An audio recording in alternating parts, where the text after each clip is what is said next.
যমদূত, পাপের প্রমাণ ও চরম বিচার।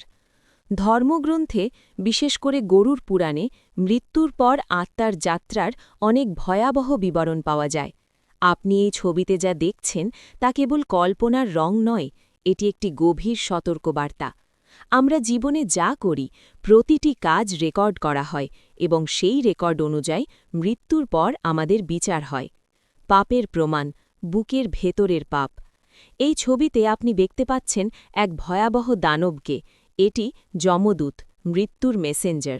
দেখুন সে কিভাবে এই আত্মার বুক চিরে ফেলছে এবং ভেতরের অঙ্গগুলো বের করে পরীক্ষা করছে। এটি কোনো সাধারণ পরীক্ষা নয়, এটি আপনার সমস্ত জন্মান্তরের পাপের প্রমাণ।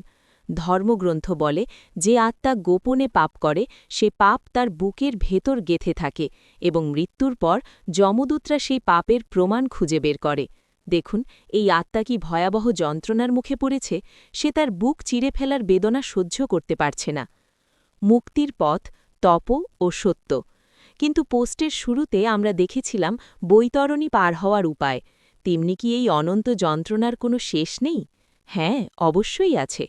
ছবিটি লক্ষ্য করুন, একদম ওপরে নদী থেকে সম্পূর্ণ আলাদা একটি শান্ত পথ উঠে এসেছে। এটি পবিত্র আলোর পথ।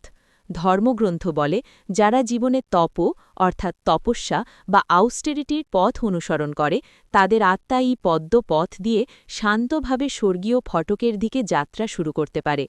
এটি প্রথম ছবির সাদা গাভীটি যেভাবে আত্মাকে পার করিয়ে দিচ্ছিল, ঠিক তেমনি একটি শান্ত, অলৌকিক বিকল্প পথ। আপনারা আজকের পোস্ট সম্পর্কে কি মনে করেন?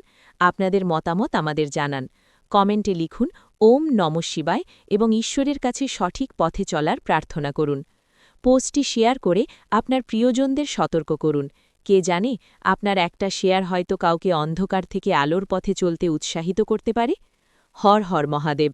ভিডিওটি ভালো লাগলে লাইক করুন, শেয়ার করুন, সাবস্ক্রাইব করুন, কমেন্ট করে মতামত লিখুন।